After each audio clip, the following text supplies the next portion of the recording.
ఇది వస్తాను కాబట్టి పెద్ద హైదరాబాద్ వదిలిపెట్టుంది పోలీస్ డిపార్ట్మెంట్ కన్నా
అదే సార్.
ఓకే, ఈరోజు ప్రధానంగా మార్గదర్శి చిట్ ఫండ్ కంపెనీ మీద వైఎస్ఆర్ కాంగ్రెస్ పార్టీ అధికారంలో ఉన్నప్పుడు చాలా ఇన్వెస్టిగేషన్ చేసి అనేక చట్ట వ్యతిరేక కార్యకలాపాలకు పాల్పడటం ద్వారా అనేకమైన నేరాలకు చిట్ ఫండ్ కంపెనీ యాజమాన్యం పాల్పడిందని ఒక కేసులను కూడా వివిధ కోర్టుల్లో గుంటూరు ఇంకా వైజాగ్ ఇలాంటి కోర్టుల్లో కేసులు నమోదు చేయడం జరిగింది. అవన్నీ అక్కడ రిటర్న్ అయితే మళ్ళీ దాని మీద అప్పీల్కి హైకోర్టులో అప్పీల్ వేయటం జరిగింది. అది అప్పీల్ జరుగుతూ ఉన్నది. ఈ సందర్భంలో నిన్న రాష్ట్ర ప్రభుత్వం సిఐడి ఆ కేసులన్నింటినీ కూడా విత్డ్రా చేసుకునేటటువంటి ప్రక్రియకు పాల్పడ్డారు. ఇది చాలా విచిత్రమైనటువంటి పరిస్థితి. రామోజీరావు గారి మీద కేసులు ఉంటే వాటిని చంద్రబాబు నాయుడు గారి ప్రభుత్వం వచ్చిన తర్వాత వాటిని విత్డ్రా చేసేసుకుని రామోజీరావు గారికి కోర్టు క్లీన్ చిట్ ఇవ్వటం కాదు, ప్రభుత్వమే క్లీన్ చిట్ ఇచ్చేటటువంటి పరిస్థితికి రావటం అనేది చాలా అన్యాయమైంది. ఒక విధంగా చెప్పాలంటే this is called quid pro quo. Chandrababu Naidu గారేమో చట్ట వ్యతిరేక కార్యకలాపాలకు పాల్పడుతున్నటువంటి రామోజీరావు గారిని, వారి సంస్థల్ని కాపాడి వారి మీద ఏం యాక్షన్ లేకుండా చూసుకుంటాడు. రామోజీరావు గారు, వారికి ఉన్నటువంటి తాబేదారులు అందరూ కలిసి చంద్రబాబు నాయుడు గారు అధికారంలోకి రావడం కోసం ప్రతిపక్షాల మీద, ఇవాళ వైఎస్ఆర్ కాంగ్రెస్ పార్టీ మీద, ఆ రోజున రాజశేఖర రెడ్డి గారి ప్రభుత్వం మీద కాంగ్రెస్ మీద విషం కక్కే రాతలు రాస్తారు. మేము చాలా సందర్భాల్లో చెప్పాం, చంద్రబాబు నాయుడు గారు వస్తే డీబీటీ ఉండదు, డైరెక్ట్ బెనిఫిట్ స్కీమ్ ఉండదు, అంతా కూడా డీపీటీ ఉంటుంది, దోచుకోవటం, పంచుకోవటం, తినుకోవటం అనే కార్యక్రమం ఉంటుందని చెప్పాం. కానీ ప్రజలు ఎందుకో కొంత పర్సంటేజ్ నమ్మక తెలుగుదేశం పార్టీకి, కూటమికి ఓటు వేశారు. వాళ్ళు అధికారంలోకి వచ్చారు. ఇప్పుడు పథకాలన్నీ పక్కన పెట్టేశారు, డీబీటీ పక్కన పెట్టేశారు. ఇప్పుడు డీబీటీకి దోచుకో, పంచుకో, తినుకో అనే కార్యక్రమానికి తెరలేపేటటువంటి సంఘటన ఇది చోటు చేసుకుంది. చాలా అన్యూజువల్, బహుశా ఎవరు ఊహించరు. ఇక్కడ కొన్ని విషయాలను మీ ద్వారా ప్రజలకు తెలియపరచవలసినటువంటి బాధ్యత మాకుంది. ఎందుకంటే రామోజీరావు గారు అంటే ఏదో రాజశేఖర రెడ్డి గారి కోపమనో, జగన్మోహన్ రెడ్డి గారి కోపమనో, ఆయన మీద కక్ష సాధించటం కోసమే ఈ కార్యక్రమాలన్నీ మేము చేస్తున్నామనేటువంటి వాదనలు కోకొల్లలుగా వినిపిస్తారు. అప్పుడు రాజశేఖర రెడ్డి గారు మార్గదర్శి ఫైనాన్స్ మీద చట్టపరమైనటువంటి చర్యలు తీసుకున్నప్పుడు కూడా అనేకమైన కథనాలు వినిపించే ప్రయత్నం చేశారు. మీడియా మీద దాడి అన్నారు, రామోజీరావు మీద కక్షతో చేస్తున్నారనేటువంటి మాటలు మాట్లాడారు. సరే, అదంతా కథ నడిచింది, మీ అందరూ చూస్తారు. దాని విషయం కూడా నేను ప్రస్తావన చేస్తాను. అసలు ఏంటి చిట్ ఫండ్ కంపెనీ ఏంటి? మార్గదర్శి చిట్ ఫండ్ కంపెనీ ఏ విధంగా నడుస్తుంది?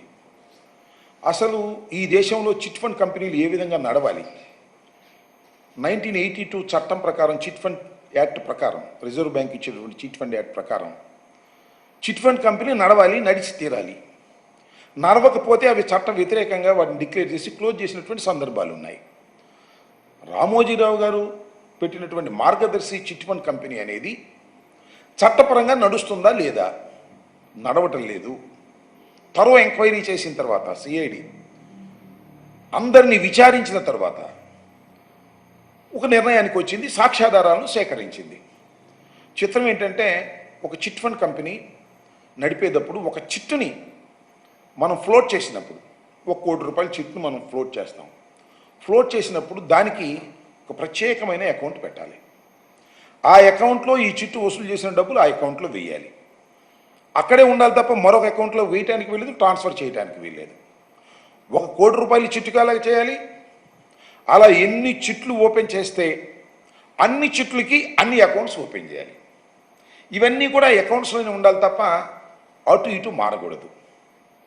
కానీ మార్గదర్శి చిట్ ఫండ్ కంపెనీ చేసింది ఏమిటంటే, అన్నిటికీ కలిపి ఒకే అకౌంట్, ఎన్ని చీట్లైనా సరే ఒకే అకౌంట్ ఏర్పాటు చేశారు. అన్నీ ఆ అకౌంట్లో వేస్తారు. ఆ అకౌంట్లో ఉంచుతారా? ఉంచరు. ఆ బ్రాంచ్లో ఉంచుతారా? ఉంచరు. అన్నీ హైదరాబాద్ షిఫ్ట్ చేస్తారు. హైదరాబాద్ షిఫ్ట్ చేసి ఏం చేస్తారు? రామోజీరావు గారికి అనేక కంపెనీస్ ఉన్నాయి, మీ అందరికీ తెలుసు.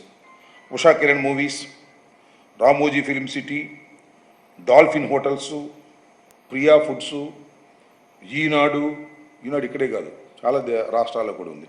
ఇలా there are so many companies, చాలా వ్యాపారాలు ఉన్నాయి రామోజీరావు గారికి. ఈ డబ్బులన్నీ తీసుకెళ్ళి దానిలో పెట్టుబడి పెడతారు, మ్యూచువల్ ఫండ్స్లో పెడతారు, ఫిక్స్డ్ డిపాజిట్ చేస్తారు. దాని మీద వచ్చినటువంటి ఆదాయంతో పెద్ద సామ్రాజ్యాన్ని నిర్మిస్తారు. రామోజీరావు గారు నిర్మించిన మొత్తం సామ్రాజ్యం అంతా కూడా ఆయన పెట్టుబడితో కాదు. డిపాజిట్లు సేకరణ, చట్ట వ్యతిరేకమైన డిపాజిట్ల సేకరణ, చట్ట వ్యతిరేకమైన చిట్ ఫండ్ కంపెనీలలో పెట్టిన పెట్టుబడులు, వీటన్నిటితో ఒక పెద్ద సామ్రాజ్యాన్ని నిర్మించుకున్నాడు రామోజీరావు గారు. ఇది చట్ట వ్యతిరేకమైనటువంటి అంశం. దీని మీద అనేక కంప్లైంట్స్ వచ్చాయి, సిఐడి విచారించింది. చివరికి రామోజీరావు గారిని కూడా విచారించడం జరిగింది, మీ అందరికీ తెలుసు. అదేవిధంగా వారి కోడలి గారిని, ఎవరైతే చిట్ ఫండ్ కంపెనీ యాజమాన్యాలు ఉన్నారో ఆమెను కూడా విచారించేటటువంటి కార్యక్రమం చేసింది. అని విచారిస్తే రామోజీరావు గారిని విచారించడం ఏంటి? రామోజీరావు గారు అంటే పెద్దవారిని విచారిస్తారా? ఎంత అన్యాయం, ఎంత అక్రమం! జగన్మోహన్ రెడ్డి గారు ఏంటి పని చేస్తున్నారు అనేటువంటి మాటలు మాట్లాడారు, మీరు చూసే ఉంటారు. నాకు అది తెలియక అడుగుతానండి. సరే, రామోజీరావు గారు స్వర్గస్థులు అయిపోయారు, చనిపోయారు, అది వేరే అంశం. ఆయన గురించి నేను భూషణలు మాట్లాడడం సరైనటువంటి విధానం కాదు. కానీ రామోజీరావు గారైనా, నేనైనా, చంద్రబాబు అయినా, ఎవరైనా చట్టానికి వ్యతిరేకులేం కాదే. చట్ట ప్రకారం చేయవలసినటువంటి కార్యక్రమాన్ని చట్ట ప్రకారం చేయకోకుండా చట్టానికి వ్యతిరేకంగా చేస్తే, మరి ఈ దేశానికి ప్రధానమంత్రిగా ఉన్నటువంటి పివి నరసింహారావు గారు బోన్లో నిలబడ్డాడు కాదా? ఇందిరాగాంధీ వెళ్ళి బోన్లో నిలబడింది కాదా? మొన్న రాహుల్ గాంధీ గారికి పాపానికి శిక్ష పడిన తర్వాత రద్దు చేసిన అది వేరే విషయం. చట్టానికి ఎవ్వరూ అతీతులు కాదు అనేది నగ్న సత్యం. కానీ రామోజీరావు గారిని మాత్రం మనం ఎవరు విచారించకూడదు, విచారించడానికి వీల్లేదు. అనేకమైన అక్రమాలకు పాల్పడినటువంటి వ్యక్తి రామోజీరావు గారు. రామోజీరావు గారు చట్ట వ్యతిరేక కార్యకలాపాలకు పాల్పడ్డారు కాబట్టే అనేక సందర్భాల్లో మేము చెబుతూ వచ్చాం, ఆర్థిక నేరస్తుడు, వైట్ కాలర్ క్రిమినల్ రామోజీరావు గారు. ఆయన సామ్రాజ్యం అంతా కూడా, ఆయన పెట్టుబడులన్నీ కూడా అక్రమంగా తయారు చేసినవి తప్ప చట్ట ప్రకారం నడిచినవి కావు. మీ అందరికీ తెలుసు, మరొకసారి గుర్తు చేస్తా. మార్గదర్శి ఫైనాన్స్ ఇది 2006లో రాజశేఖర రెడ్డి గారు ముఖ్యమంత్రిగా ఉన్నప్పుడు బయటకు వచ్చింది. అప్పుడు చాలా స్పష్టంగా ఆర్బీఐ చెప్పింది, రామోజీరావు గారు వసూలు చేస్తున్నటువంటి డిపాజిట్స్ అన్నీ కూడా అక్రమం, ఆర్బీఐ చట్టం ప్రకారం వ్యతిరేకం, వాటి మీద యాక్షన్ తీసుకోవాలి, ఆ తీసుకునేటటువంటి హక్కు కూడా రాష్ట్ర ప్రభుత్వానికి ఉంది అని ఆ రోజు తేల్చి చెప్పిన తర్వాత రామోజీరావు గారి మీద కేసులు ఫైల్ చేయడం జరిగింది, హైకోర్టులో వేయటం జరిగింది. ఆయన హైకోర్టులో తప్పుకోవడం కోసం అనేకమైనటువంటి స్టేలు తీసుకోవడానికి ప్రయత్నం చేసినా కూడా న్యాయస్థానాలు అంగీకరించలేదు. కానీ చిత్రమైన విషయం మీ అందరికీ తెలుసు, 2-3 సార్లు నేను చెప్పా, ఆంధ్ర రాష్ట్రం విడిపోయిన తర్వాత ఆంధ్రప్రదేశ్ కోర్టు 2గా డివైడ్ అవుతున్నప్పుడు, ఉమ్మడి రాష్ట్రం నుంచి ఆంధ్రప్రదేశ్కి తెలంగాణకి 2018 డిసెంబర్ 37వ తారీఖు చివరి రోజున రామోజీరావు గారు కేసు కోర్టుకు వెళ్ళింది.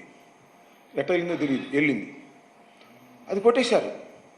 రామోజీరావు గారు మార్గదర్శి ఫైనాన్స్ చేసిన తప్పుల మీద రాజశేఖర రెడ్డి గారు పెట్టినటువంటి, ప్రభుత్వంలో ఉన్నప్పుడు పెట్టినటువంటి కేసుని కొట్టేశారు. ఏ పేపర్లోనూ రాలా. ఇవాళ కూడా ఇది కూడా ఏ పేపర్లోనూ రాలా. నిజంగా రాష్ట్ర ప్రభుత్వం మార్గదర్శి చిట్ ఫండ్స్ మీద ఇచ్చినటువంటి కేసుని సిఐడి విత్డ్రా చేసుకుంటే ఇది పెద్ద వార్త కదా. ఎందుకు రాయలేదు రామోజీరావు గారు? అఫ్ కోర్స్ ఆయన చనిపోయారు అనుకోండి, ఈనాడు పేపర్లో ఎందుకు రాలేదు? ఈనాడు పేపరే కాదు, ఏ పేపర్లో ఒక సాక్షిలో తప్ప దాన్ని భూస్థాపితం చేయాలనేటువంటి కార్యక్రమం ఆ రోజున కూడా నేను మనవి చేస్తున్నా. ఎప్పుడైతే మార్గదర్శి ఫైనాన్స్ కేసుని హైదరాబాద్లో ఉమ్మడి కోర్టులో చివరి రోజున అప్పుడున్నటువంటి జస్టిస్ రజని కేసుని కొట్టివేసింది కూడా ఏ పేపర్లో రాలా, గుర్తుచప్పుడు కావడం ఆపేశారు. ఇది కూడా అంతే. అంటే దీన్ని బట్టి అర్థమవుతుంది ఏమిటంటే ఇది తప్పు, దీన్ని బయటికి రానియకూడదు, దీన్ని మనం మేనేజ్ చేసుకుంటున్నాము, అందువల్ల దీన్ని బయటికి రానియకోకుండా ఆపేయాలి అనేటువంటి ఉద్దేశంతోనే ఏ పత్రికలోనూ రాకోకుండా జాగ్రత్త పడేటువంటి కార్యక్రమాలు చేస్తున్నారు.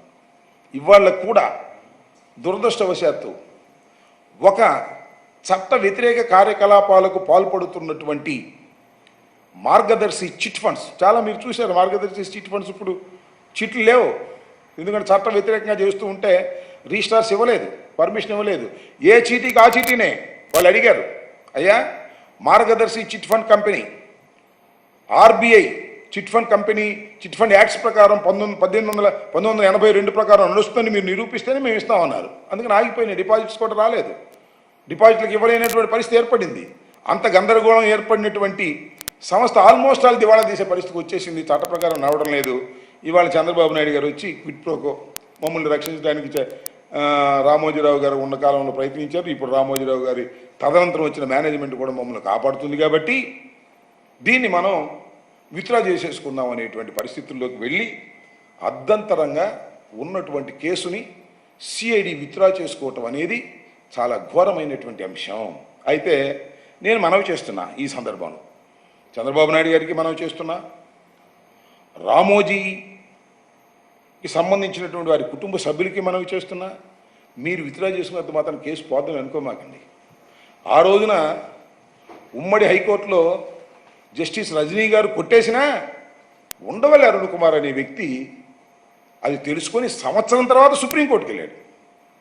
సుప్రీంకోర్టులో ఏం చెప్పాను, is this the fit case, కింద కొట్టేయటం తప్పు, మళ్ళా విచారించండి అని తెలంగాణ కోర్టుకి వెనక్కి పంపిస్తే మన విచారణ జరిగింది. విచారణ జరిగితే ఆర్బీఐ చాలా స్పష్టంగా కౌంటర్ పడేసింది. ఎస్, రామోజీరావు గారు చేసినటువంటి డిపాజిట్స్ అన్నీ కూడా చట్ట వ్యతిరేకమైనవి, వారి మీద యాక్షన్ తీసుకోవాలి, వారి మీద వసూలు చేయాలి అవసరమైతే అనేటువంటి ఒక కౌంటర్ పడేసింది. మరి ఆంధ్రప్రదేశ్ ప్రభుత్వం మరి కౌంటర్ పడేస్తుందో లేదు తెలియదు, తెలంగాణ ప్రభుత్వం పడేస్తో లేదు. వీళ్ళు సైలెంట్గా ఉన్నా ఆ ఉండవల్లి అరుణ్ కుమార్ గారు మాత్రం అట్ట ఢిల్లీ వెళ్ళి ఆయనే పర్సనల్గా ఎపీర్ అయ్యి ఆ కేసుని బతికించుకొచ్చాడు. దీన్ని కూడా అంతే, మీరేదో చంద్రబాబు నాయుడు గారు విత్డ్రా చేసుకున్నాం అనుకున్నారేమో, బట్ దీనిలో సాక్ష్యాధారాలు మెండుగా ఉన్నాయి, 100% ఉన్నాయి. చట్ట వ్యతిరేకంగా మీరు చిట్ ఫండ్ కంపెనీలు నడుపుతున్నారు. ఆ చిట్ ఫండ్ కంపెనీలో ఉన్న డబ్బులన్నీ కూడా మీరు సొంతానికి వాడుకుంటున్నారు. మీకున్నటువంటి అన్ని కంపెనీల్లోనూ వాటిని పెట్టుబడులు పెట్టుకుంటున్నారు. ఇది దుర్మార్గమైన విషయం. చిత్రమైన విషయం ఏంటంటే అసలు చిట్ ఫండ్ కంపెనీ నా ఆధార్ కార్డు తీసుకుంటారు, నేను తెలిసి ఉంటే వాళ్ళకి నా ఆధార్ కార్డు ద్వారా ఒక చిట్టు పాడతారు, అంటే బ్లాక్ మనీ వ్యవహారం. ఆయనకు కూడా తెలియదు, ఆధార్ కార్డు ఉన్న ఆయనకు కూడా తెలియదు, బ్లాక్ మనీ వ్యవహారం. పైగా చిట్టు పాడిన తర్వాత ప్రైజ్ మనీ అమ్మటే ఎవరు దాన్ని డిపాజిట్ చేస్తారు, రసీదు ఇస్తారు, అంటే దట్ ఈస్ ఆల్సో డిపాజిటింగ్. అదే మార్గదర్శి ఫైనాన్స్.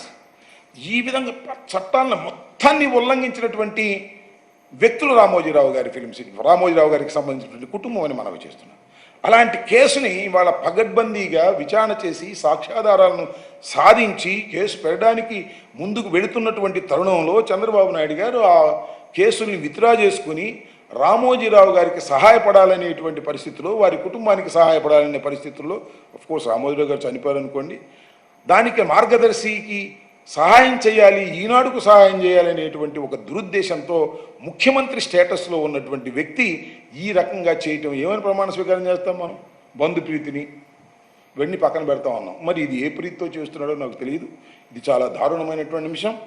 దీని మీద తప్పనిసరిగా ఎవరో ఉండవల్లి లాంటి వారు వస్తారు, లేకపోతే మరొకరు వస్తారు, లేకపోతే రాజకీయ పార్టీలు వస్తాయి.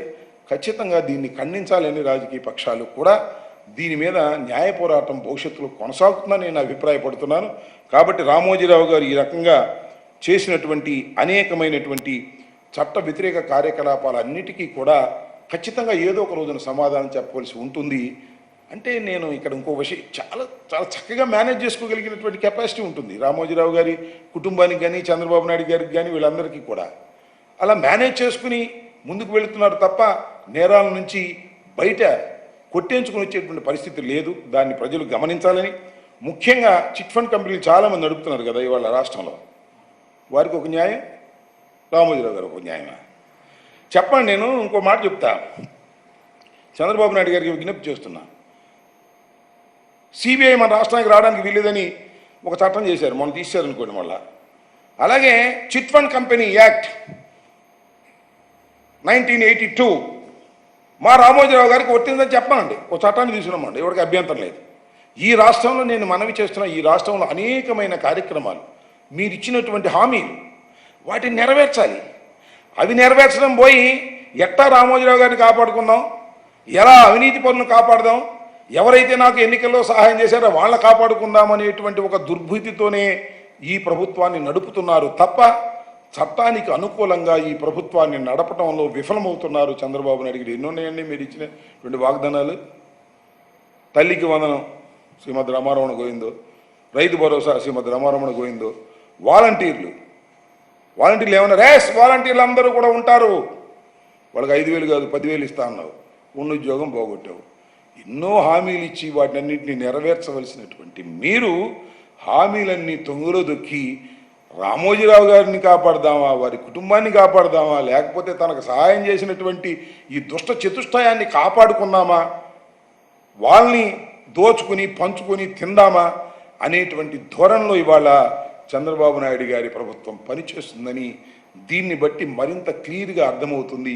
వచ్చిన 3 మాసాల్లోనే క్రైమ్స్ చేసినటువంటి రామోజీరావు గారు మార్గదర్శి కంపెనీ నుంచి దాని మీద ఉన్న కేసుని విత్డ్రా చేసుకునేటటువంటి ప్రయత్నం చేయటం చాలా దురదృష్టకరమని ఈ సందర్భంగా నేను చెప్పదలుచుకున్నాను.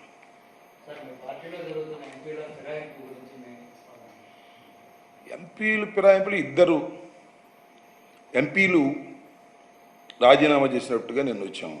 ఇదేం కొత్త? చాలా సందర్భాల్లో చాలామంది, పోయినసారి మీకు గుర్తుంది కదా, చంద్రబాబు నాయుడు గారు అధికారంలో ఉన్నప్పుడు 23 తీసుకెళ్ళిపోయాడు. ఏం చేసుకున్నాడే నాకు అర్థం కాలేదు. ఇవాళ నేను ఒకటే మనవి చేస్తున్నా, ఒక నీతిగా నిజాయితీగా రాజకీయాలు చేయగలిగిన వాళ్ళే ఖచ్చితంగా పార్టీలు మారకోకుండా ఉంటారు. అలా పార్టీలు మారే వాళ్ళని మనం ఏం చేస్తాం? ఇంకొక అంశం కూడా చెప్తున్నా, చంద్రబాబు నాయుడు గారి రాజకీయ జీవితం అంతా పార్టీలు ఫిరాయించే వాళ్ళని ప్రోత్సహించటమే, వారిని కొనటమే, లేదా తన దగ్గర ఉన్న వాళ్ళు అమ్ముకోవటమే. రాజకీయం అంటే అమ్ముకోవడం, కొనుక్కోవడం అనేటువంటి నీచ స్థితికి రాజకీయాలను దిగజార్చినటువంటి వ్యక్తి నారా చంద్రబాబు నాయుడు గారు. ఆయన రాజకీయ రంగ ప్రవేశంతోనే ఇలా కొనటాలు అమ్మటాలు. నేనైతే చాలా సంతోషంగా ఉన్న ఒక విషయంలో, ఉత్తరాంధ్రలో ఎమ్మెల్సీ ఎన్నికలు జరిగితే ఎంతోమందిని కొనడానికి ప్రయత్నం చేశాడు చంద్రబాబు నాయుడు గారు. కానీ శభాష్, ఉత్తరాంధ్రలో ఉన్నటువంటి ఎంపీటీసీలు, జడ్పీటీసీలు, కౌన్సిలర్స్ పోయినోళ్ళు పోగా ఉండోళ్ళు శభాష్ అని మీసం మెలేసి నిలబడ్డారు. అందుకే బొత్స సత్యనారాయణ గారు ఎమ్మెల్సీగా గెలిచారు. కానీ మా దురదృష్టం ఏంటో, ఎంపీలు ఇస్తే ఒకళ్ళకి ఇద్దరికి పాపం తెల్లారిపాటికి ఆ పార్టీలో చేరిపోయారు. వాళ్ళని చూసైనా సిగ్గు తెచ్చుకోండి అయ్యా బాబు, ఎంపీటీసీలు, జడ్పీటీసీలు. అది నేను మనవి చేసేదంటే, చంద్రబాబు నాయుడు ఇవాళ చెప్తున్నాడు చంద్రబాబు నాయుడు గారు, పార్టీలను ఫిరాయింపులు ప్రోత్సహించాం, ఎవరైనా రాజీనామా చేసి వచ్చి రావాల్సిందే. సుభాష్, కొత్త ఎత్తు కదా. రాజీనామా చేయడానికి ఏం చేస్తున్నావు మొదలిదా? పాలు తాగుతూ పిల్లి అనుకుంటున్నాడు, ఎవడు చూడలేదని ఆయన అనుకుంటున్నాడు. రాజీనామా చేయడానికి నువ్వేం చేశావో ఇవాళ కాకపోతే రేపు, రేపు కాకపోతే ఎల్లుండి బయటకు వస్తాయి కదా. వీళ్ళ చేత రాజీనామా చేయటం, ఇంకోటి చేత ఏమో నామినేషన్ ఎంచడం, వాళ్ళని గెలిపించుకోవటం, వాళ్ళ దగ్గర నుంచి తీసుకోవటం, వీళ్ళకి ఇవ్వటం, వీళ్ళకి ఏదో ఇవ్వటం, ఈ తతంగం అంతా జరుగుతూ ఉంది. నేను ఒకటే మనవి చేస్తున్నా, ఎందరు ఎన్ని పార్టీలు మారినా వైఎస్ఆర్ కాంగ్రెస్ పార్టీని ఎవ్వరూ ఏమీ చేయలేరు. 40% ఓట్ నేను మనవి చేస్తున్నా. ఒక్కరే సింగిల్గా జగన్మోహన్ రెడ్డి గారు 40% ఓటు సాధించినటువంటి వ్యక్తి. అందరూ కలిసి వచ్చారు, ముగ్గురు, మామూలు కాదు, ముగ్గురు కలిసి వచ్చారు. ఒకరు కేంద్రంలో పరిపాలన చేస్తున్నవారు, ఒకరేమో అత్యంత పవర్ఫుల్గా ఉన్నానని చెప్పుకోబడుతున్నటువంటి మరి పవన్ కళ్యాణ్ గారు, చంద్రబాబు నాయుడు గారు, ముగ్గురు కలిసి వస్తే మాకు 40%, 40% మాకు ఓట్ బ్యాంక్ చెక్కు చెదరకోకుండా ఉంది. ఎంతమంది వెళ్తే ఏంటి, నాకు ఎంతమంది నువ్వు కొంటే ఏంటి, ఎంతమందిని ఎత్తుకుపోతే ఏంటి, we're not worrying about that అని మనవి చేస్తున్నా. పార్టీ ఫిరాయింపులు చేసిన వారు, నేను చెప్పాను మొన్న కూడా, పరువు పోగొట్టుకోవడమే తప్ప ప్రజాదరణ ఎప్పుడు వచ్చిన చరిత్ర లేదు. ఇది కూడా అంతే. వాళ్ళు కాలగర్భంలో కలిసిపోతారు. ఎవరో ఒకళ్ళు ఇద్దరు అదృష్టం ఉంటే బయటపడతారు తప్ప పార్టీలు మార్చిన వాళ్ళు, నైతిక విలువలకు కట్టుబడని వాళ్ళు కాలగర్భంలో కలిసిపోయినటువంటి సంఘటనలు కోకొల్లలుగా ఉన్నాయి. ఇది కూడా అంతే.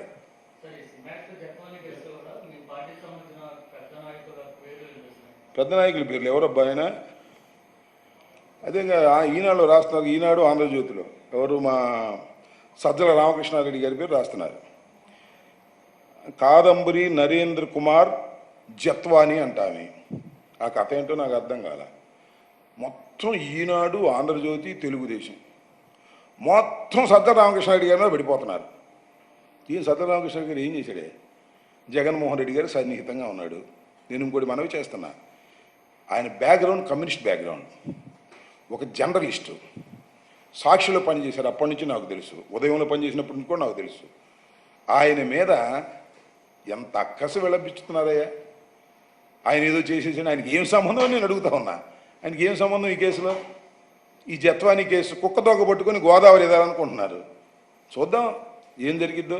తీసుకొచ్చారు కదా ఇవాళ, ఏం జరిగిద్దో చూద్దాం. కుక్కతోక పట్టుకొని గోదావరి ఎదాలనుకుంటున్నారు. ఇది ఇవాళ నేను చెబుతున్న బూమ్ ర్యాంక్ కాబోతుంది. ఆ జత్వానీనా మేము పేరు నాకు తెలియదు, జత్వాని కేసులో ఏదో చెయ్యాలని గాలి మెడలు కడుతున్నారు. అవన్నీ కూడా తెలుస్తాయి నిదానంగా. ఆమె హిస్టరీ ఏంటో చాలా చోట్ల చూస్తున్నాను, నేను చెప్పకూడదు. ఇవాళ కాకపోతే రేపు తెలుస్తుంది, రేపు కాకపోతే ఎల్లుండి తెలుస్తుంది. ఈ ఈనాడు, ఆంధ్రజ్యోతి, చంద్రబాబు అందరూ కలిసి మా సజ్జల రామకృష్ణారెడ్డి గారు మీద పడి ఆయన ఏదో చేయాలనే తాపత్రయపడతా ఉన్నారు. మీరేమీ చేయలేరయ్యా. ఎందుకంటే ఆయన ఏమి పాపాత్ముడు కాదు. ఆయన జగన్మోహన్ రెడ్డి గారికి సలహాదారుగా ఉండటమే పాపమా? నేను మంత్రిగా ఉండటమే పాపమా, మా మీద కక్ష సాధింప, ఏమిటిది నాకు అర్థం కాలేదు. చాలా దుర్మార్గమైన ఆలోచన చేస్తున్నారు. ఈ దుర్మార్గమైన ఆలోచనలు ఇవాళ బాగానే ఉండొచ్చు, టీవీల్లో బ్రహ్మాండంగా వేస్తున్నారు, కథలు ఏంటో ఏం జరిగిపోతుందో కొత్తగా ఉంది, బ్రహ్మాండంగా ఉంది, సెన్సేషనల్గా ఉంది అనుకోవచ్చు. నిదానంగా వాస్తవాలన్నీ బయటకు వస్తాయి. ఎవరేంటో, ఆమె పేరేంటి జత్వాని ఏంటో, ఆమె కథ ఏంటో, ఆమె పూర్వపరాలు ఏంటో, ఆమె ఇంతకుముందు ఏం చేసిందో ఇవన్నీ బయటకు వస్తాయి కదా. అంత తేలిగ్గా ఉంటాయా? ప్రభుత్వం మీ చేతిలో ఉందని, మీడియా మీ చేతిలో ఉందని ఏదేదో కట్టుకథనాలు మీరు వినిపిస్తే అవి నిలబడతాయా? యాసిడ్ టెస్ట్కి నిలబడతాయా? ఇవాళ నాకు తెలిసి ఏమీ లేదు. నాకు అనిపిస్తుంది ఏంటంటే చంద్రబాబు నాయుడు గారిని అరెస్ట్ చేశారు ఒక కేసులో. అమ్మ, చంద్రబాబు నాయుడు గారిని అరెస్ట్ చేయటం, అరెస్ట్ చేసిన అధికారులు అందరి మీద వీళ్ళకి కక్ష తీర్చుకుందాం. ఇదేగా చట్ట ప్రకారం పోయారు వాళ్ళు. నువ్వు ఏం చేసావు? నువ్వు స్కామ్కు పాల్పడ్డావు. ఆ స్కామ్లో నిన్ను అరెస్ట్ చేశారు. అది చట్ట ప్రకారం చేసినటువంటి అరెస్టు.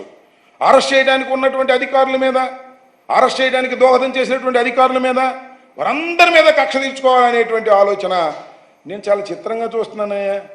ఐపీఎస్లు కాదంట, వైసీపీఎస్లు అంట. ఏందో మరి ఐపీఎస్లు ఐఏఎస్లు వాళ్ళని కూడా ఒక పెద్ద డివైడ్ చేసి పారేశాడు. జగన్మోహన్ రెడ్డి గారి కాలంలో ఎవరైతే జగన్మోహన్ రెడ్డి గారి దగ్గర పరిపాలనలో ఉన్నారో వాళ్ళందరూ కూడా వైసీపీ వాళ్ళు అంట. వాళ్ళు ఎట్లా వైసీపీలో అవుతారు? ఏ పార్టీ ఉంటే ఆ పార్టీ ప్రకారం, వాళ్ళ ఆదేశాల ప్రకారం, చట్ట ప్రకారంగా పనిచేసేటటువంటి వ్యక్తులే. వాళ్ళందరి మీద కక్ష తీర్చుకోవడానికి ఏదో కుక్క తొక్క పట్టుకొని గోదావరి ఇదే కార్యక్రమం చేస్తున్నారు. పోలీస్ ఆఫీసును దీనిలో టార్గెట్ చేసే కార్యక్రమం చేస్తున్నారు. మా సజ్జల రామకృష్ణారెడ్డి గారిని టార్గెట్ చేసే ప్రయత్నం చేస్తున్నారు. ఇలాంటి ఉడత ఊపులకి ఏం భయపడమని కూడా ఈ సందర్భంగా నేను చెప్పదలుచుకున్నాను.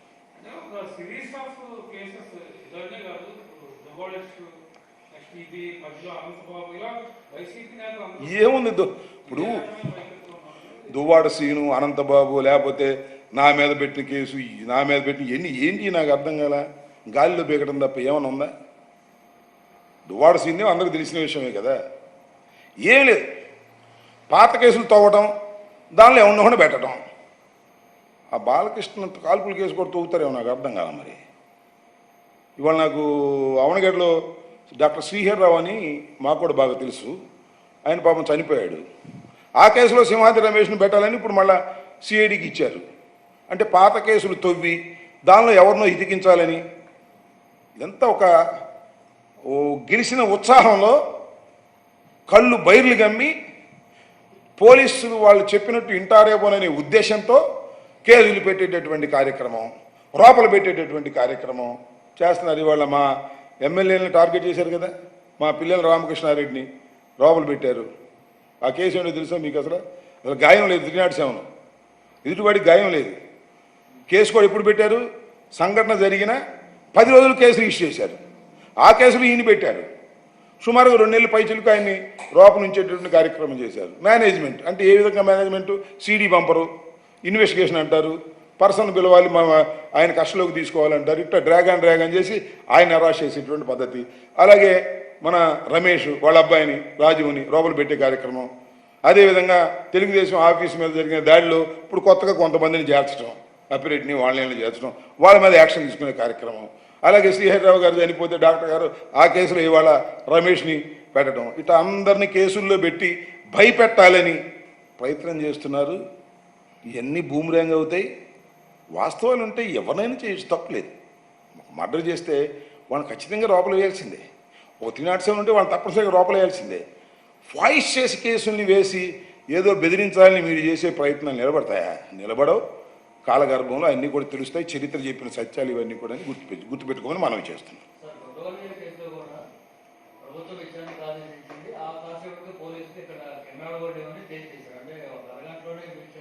ఏమో మరి నా గుడ్లవల్లేరు కేసులో ఏదో నేను ఇందాక పత్రికలో వింటున్నా ఏదో సీసీ కెమెరాలు పెట్టి చేశారని.